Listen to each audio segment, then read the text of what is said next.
Hello guys and welcome back to my channel. CryptoSnake here. I'm at the Bitcoin 2023 conference in Miami.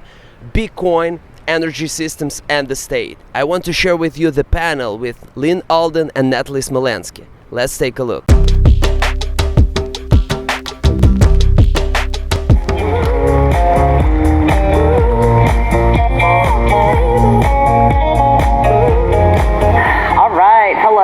Thanks for joining us for this intimate little fireside chat. I'm here with Lyn Alden, and we're going to be talking about how money is changing, how the role of credit is changing, banking, and the state. Oh yeah, and energy too.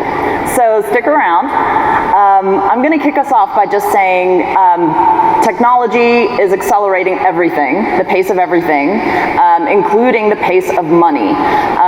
So what does this acceleration of digital money mean for the world? Sure. So I think whenever there is a technological change, there's always opposition groups to that change, and wondering if it's safe, wondering if it's a good use of resources, and technology in the long run always wins out. And so I think we're seeing that happening now in the Bitcoin space, where we found a way to automate and make far better some of the ways we deal with money. And of course, they're energy intensive, but a lot of people miss the upsides you get from that. And so basically for centuries, the two main roles of banking were basically credit provision and making money move faster. Making money move faster has been like this multi-century problem that humans have faced. So whether it's trying to bring gold across the Silk Road and you're doing these old paper bills of exchange from 1,000 years ago, they have bills of exchange written on papyrus. They have the Hawala system. It's a 1,000-year-old system of monetary channels, of network effects, people transmitting value. And so this has been a problem that has been trying to be solved for a very long time. And as we got better communication systems, better transportation systems, it's kind of sped that up. And so really what Bitcoin does is it just rapidly speeds up underlying settlement with a bearer asset. And so one distinction I like to point out quite frequently is that in the mid-1800s, when we invented telecommunication systems, and then specifically when we had undersea cables and connected all the continents, we sped up transactions so quickly, but we still had underlying settlement be very slow. And that created a huge arbitrage, especially for banks and central banks, to be able to that gap has been wider than it was for the centuries that preceded that. And really what the invention of Bitcoin is it speeds up settlement, the ability to actually settle final value with each other in, depending on which layer you're using, seconds or minutes. And so I think that's what is a big piece of what's transformative here, and it's something that I think people are too myopically focused on the energy usage and not focused on enough of how much this automation improves productivity. That's right, yeah. So that's a critical point. The closure of the gap between transaction speed and settlement speed is also closure of a certain opportunity for arbitrage. But at the same time, we now have digital hard money that is globally accessible to virtually anyone. And so we have another arbitrage opportunity open up between harder monies and softer monies. So how does that impact the role of credit and the relationship between credit and collateral going into the 21st century? So one thing we notice is that if you look at different types of monetary environments, you can kind of separate it into weak money, strong money, or medium money. And generally in weak money environments, let's say Argentina, for example, you actually don't see a lot of debt and credit because lenders don't want to lend in that unit because they have no idea what they're going to get paid back in terms of purchasing power, even in, say, a 3-year period. On the other hand, if you have a very, very hard money environment, you don't see much credit either, but those are, of course, far more stable. You see lots of growth, for example, throughout the 1800s, but you don't see a lot of frivolous uses of debt and credit because borrowers are very cautious about how much they want to borrow in such a hard unit, so that they're more likely to only use it for short duration, high impact types of functions. Whereas we're kind of in this phase now, when you look at, say, developed market fiat currencies, where they're actually kind of in this weird sweet spot where they have stability, but that brings about long-term instability. So by having this gradually devaluing unit, both borrowers and lenders want to create credit in it, and so it functions for a while, but then you build up such a highly indebted system that in itself creates its own instability. And so that's the environment that you actually build a maximum leverage. And so if you were to have a world where, say, Bitcoin is continuing to grow far larger, let's say 10, 20 years from now, and it's this global network of hard money, I don't think we see anywhere near the size of credit. You'd still have some credit, but you wouldn't have like the long-term frivolous credit, right? So we can kind of separate two types. There's short-term high-impact credit, business expansion, short-term liquidity, that type of thing still makes sense. But you wouldn't see the kind of debt that's like permanently on capital structures. So for example, Coca-Cola is a 100-year-old company, they still have debt. And the answer is why? And it's because really what they're doing is shorting the underlying currency. It's a cheaper part of their capital structure than equity, and that would not make sense in any sort of hard money environment. Same thing with 30-year mortgages or 30-year government bonds. Those types of longer, permanent rolling debt as part of a capital structure does not make sense, but shorter term credit still does. Yeah, so how do you think that impacts the role of banks? Banks are the primary providers of credit today, and we're moving towards not so much a credit contraction maybe, but a slow down of the rate of growth of credit or debt. How does that change the role of banks? So banks as a financial services company, I think, still serve somewhat similar roles, but diminished. And so, for example, you still have the credit of various types, but instead of a fractional reserve system, you'd have time-linked deposits to those types of lending. And then number two, it'd still be providing services. Like we see, for example, today there's collaborative custody. That's a financial service that some people can make use of. And there are other adjacent services. And I think a general theme is that they're still working with people to help them use money in potentially more convenient, safer ways to varying degrees, but that their overall roles diminish because their arbitrage opportunities are diminished. Whereas on the other hand, I think, for example, tying it back into the energy theme, I think the role of energy companies becomes larger in that type of world because energy is more linked to money in that type of environment. So banks down, energy producers larger, more publicly relevant. Yeah. Energy is such an important topic because we're at this civilizational crossroads right now where we're asking the question of can humanity survive the type of carbon-intensive economies that we've been reliant on for the growth that we've seen over the past several centuries. And in response to that, we've had various movements emerge, whether that's ESG or even more extreme, the degrowth movement, which argues that humanity needs to use less energy over time. And looking at this from a historical and anthropological standpoint, we actually have plenty of data to show that the use of energy per capita is directly correlated with civilizational complexity and growth at every stage. And so from my point of view, the degrowth movement is profoundly misguided in this way. And the critiques of Bitcoin that it uses too much energy, quote unquote, are profoundly misguided. We need to use more energy. The question, however, is how can we do that in a more carbon neutral or less carbon intensive way? And I wanted to ask you, you've spoken about this before, Lyn, like what are some of the market incentives that can create the conditions for shifting toward a lower carbon energy production environment?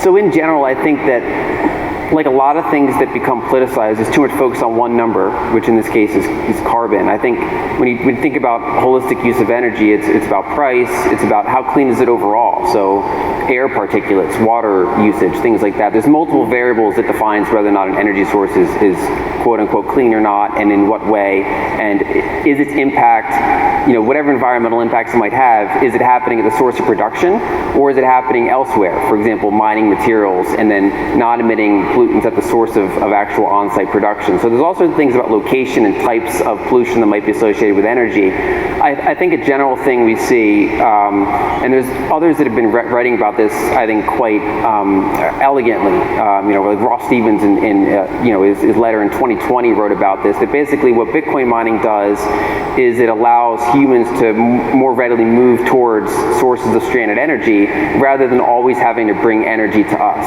It helps us go out and find that. And so I think one of the things that it does is incentivize capital-intensive processes for like long-term energy things, because and Alex Gladstein wrote about this too, which is that you have an environment, especially in developing countries, where they want to build an energy resource, let's say a hydroelectric dam, let's say some large capital-intensive thing, and then you have a chicken and the egg problem, where, you know, if you build up an energy source, the question is, are there going to be immediate buyers for all that energy that you've just spent, you know, millions and millions of dollars building out? On the other hand, if there's not enough capital to want to build out those energy production, then there's not going to be usage of that electricity either. It's like a chicken and egg problem. And so one of the things that Bitcoin mining can do is help bootstrap that. It can incentivize it as a guaranteed buyer for, say, the first few years of production, and then as other uses of energy come in, they can outbid the Bitcoin miners, because the Bitcoin miners need the cheapest electricity around. And so I think you start to see that kind of better economic incentive for it. And I think then the role becomes, there's so many jurisdictions in the world, and energy gets tied into government policies and things like that. We see, for example, windfall taxes on excessive energy production. We see you know, things that try to incentivize one type of energy over another, and they might not be based on technology, they might be based on perception. And so actually a question I'd have for you is, like, what role do you think is going to be this kind of transition as Bitcoin mining helps us incentivize different types of energy sources, especially in different countries? What role is the state going to be involved? Is it just a matter of getting out of the way, or are some countries going to be able to promote this? Like we see, for example, the Kingdom of Bhutan getting into Bitcoin mining. Do you think this will be largely at the sovereign level? Do you think it'll be purely private market? Where do you see this kind of playing out? Yes, so the state has an important role to play insofar as it can get out of the way, first and foremost. So like when we talk about energy subsidies, for example, like 70% of the world's energy subsidies are subsidies for fossil fuels. And the problem is that once you have an entrenched role for the state in a particular economic vertical, it's really hard to remove the state from that or extricate the state from that without creating very bad cascading effects. And so, like, for example, as we saw in Kazakhstan recently, when the state removed its oil and gas subsidies, you know, that was the match sort of that lit the revolution, the protests in the streets. The Russian army had to be called in to pacify the revolt. And so when subsidies become sort of baked into the structure of an economic system, it becomes really insidious to try to remove them. But nevertheless, subsidies do actually stand in the way, in my view, of progress, of diversifying our energy mix, so to speak. Another huge problem, which we've seen become a political issue in the United States, is permitting reform. It's really hard for many U.S. states to set up cleaner forms of energy production and generation because landowners are vociferously opposed to it. Competitive energy producers sponsor legislation and run ad campaigns to basically kill any new energy generation initiatives. And so there's a kind of gridlock. So there are obstacles that need to be removed from a governance level. Ultimately, the market incentives are towards cheaper and cheaper sources of energy for everyone. Bitcoin mining is uniquely able to capitalize on it because it is such a mobile proposition. You can set up Bitcoin mines anywhere. It's not location dependent, particularly. So in some ways, Bitcoin mining is kind of the canary in the coal mine. But ultimately, I think the goal should be toward accelerating the competitive momentum toward cheaper and cleaner sources of energy. I think I think like a really big thing that we're seeing is that there's just not a lot of understanding out there. Yeah. So for example, even in Texas, even in different places you think would embrace it quicker, you still find political opposition to it. Yeah. And when you dive in, and I've talked to a number of miners about this, for example, you actually see competitors trying to muddle the narrative. Yep. So for example, on one hand, you have Bitcoin miners pointing out, hey, you know, we're highly mobile, highly flexible consumers of electricity. Yeah. We can make use of it. Like if you're producing too much variable sources, we can absorb some of that. If you have these always-on sources like nuclear power or hydropower and you're not using all of it, you're not monetizing it properly, we can come in and soak up the rest of it. So on that hand, you have those types of arguments. But on the other hand, you have competitors, right? So you have, for example, you can have companies that operate battery farms or companies that operate natural gas peaking plants. They want to be the demand response. And so one thing that they can do is they can come in and say, you know, actually, Bitcoin mining is bad for X, Y, Z, and we're going to donate to politicians and try to put our solution there instead if they can't compete with Bitcoin miners directly. And I think that's something that we're seeing in a number of locations, including Texas. And it'd be interesting to see which jurisdictions are able to kind of bypass that type of political opposition. Because in the long arc of time, you would think that the most technological solution should win out from market forces. But then it becomes a question of how long does it take for certain entrenched interests to slowly get kind of chipped away. And I think that, you know, whether you look at,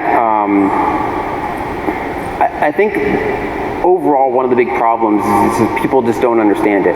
Yeah. You know, Bitcoin enough, like, we all even saw debates, like the debate just happened before us, right? That's a technical problem. Right. And if you look at, say, macro circles, it's like mostly completely off their radar.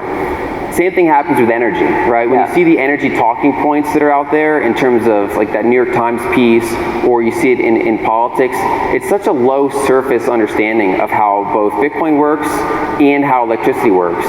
And that like gap is just completely unaddressed. Yep. And I think that there's so much more work to do about educating people. One is about how electricity is consumed and produced, and then how Bitcoin uses energy.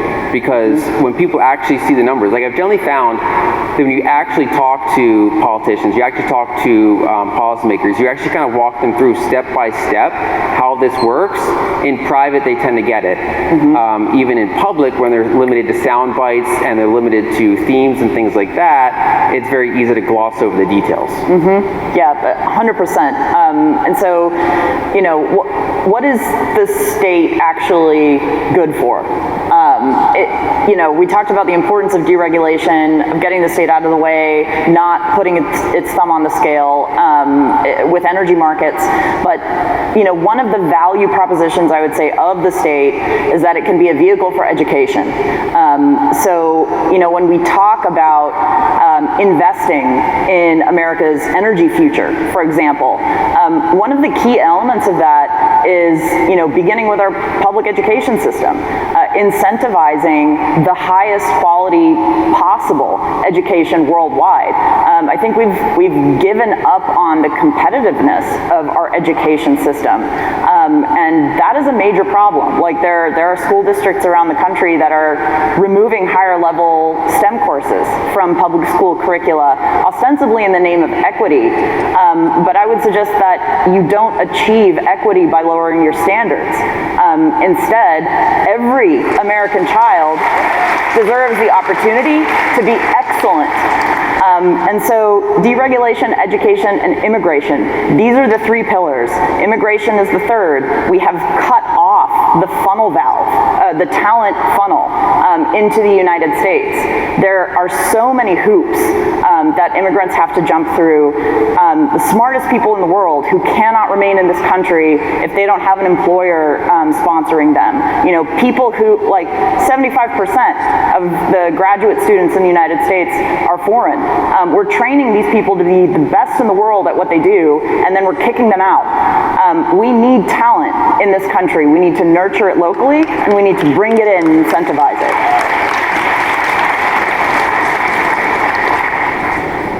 Your thoughts?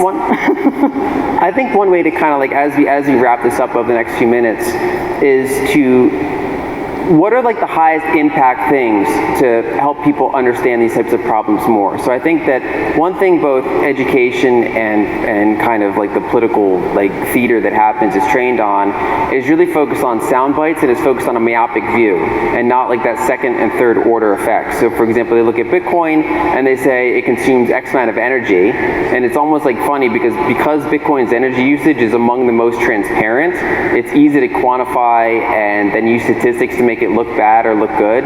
So for example, it's easy to say Bitcoin uses more energy than Argentina, which sounds catastrophic, but you can also say Bitcoin uses 0.1% of global energy, which sounds like trivial. Right. You can also say Bitcoin is kind of competing with like the zinc industry in terms of how much energy they use. People are not concerned about zinc mining's energy usage, right? If you compare it to any large industry, it's nowhere near as big as the aluminum industry, for example, in terms of energy usage. And so you have this thing where part of why there's so much opposition, I think, to Bitcoin's energy usage is that lack of education and the ability to kind of quantify something, and then the ability to say, not only how much energy is it using, but what is it replacing? Mm-hmm. And there's all sorts of different studies, and maybe you can even cut them in half and say, even if the numbers are different, we don't know. So for example, ARC, they did an open, like they open sourced some of their research, and they said, we even analyzed the banking system, and I forget the exact number, but it uses something like 20 times as much energy as the Bitcoin network. If you say, okay, all these office buildings, all these people working on things that could be automated, all these things like that, and it's actually a very large energy usage. And even if they're off by half, even if it's only half as much energy as they say, it's still this very kind of inefficient use of resources. And not enough people say, if we added this, what are we subtracting from? Mm-hmm. The same thing I think is true for like tractors. When tractors came out, if people said, well, that uses hydrocarbons, and it's like, well, you're also saving like 10 humans for every one human now to do the work, and you free up those other 9 humans to go up and make all sorts of other products and services, and you have that radically more productivity thing. So I don't know what the best way to do is to kind of make that increasingly clear to people, but I think it's just chipping away one at a time and say, one, how to actually quantify it correctly, and then 2, what is it replacing? What is it competing with? What types of energy is being replaced? That's exactly right. Efficiencies are the way that a society advances. And so going back to this earlier discussion of the need to actually grow the total amount of energy that we are using as a civilization, every historical empire, historical civilization reaches a point of like maximum resource consumption, and then if it can no longer feed its resource needs, it begins to fall into decline. And there are 3 ways that societies have typically solved that problem. One has been through the accumulation of debt, which we've already seen. Debt, you can think of debt as a form of trapped or of energy. It's just a credit that is used in the absence of hard collateral. But as that debt ramps up and ramps up, eventually it begins to be called due. And if the society as a whole is too leveraged, then what tends to happen is either the sovereign declares a debt jubilee and cancels debts, or there's a revolution, or there is some kind of war or imperial expansion to feed the resource base. And I would suggest that right now we're at that crossroads. So Bitcoin mining can serve as a kind of beacon as to how to generate more surplus, both hard collateral and in terms of fiat money, both at the sovereign level and at the individual level. All right. So we have about 30 seconds left. So I think the final point, I think I said this on Twitter once. So it's like the first rule of trying to manage a developed country is don't have an energy shortage. Yeah. And the second rule of running a developed country is don't have an energy shortage. And when I think of like long-term scenarios that turn out good or bad, the darkest ones always involve not having enough energy. Right. And so I think that the stress of energy security couldn't be more something we need to focus on and stress. So thanks everyone. Yeah, thank you.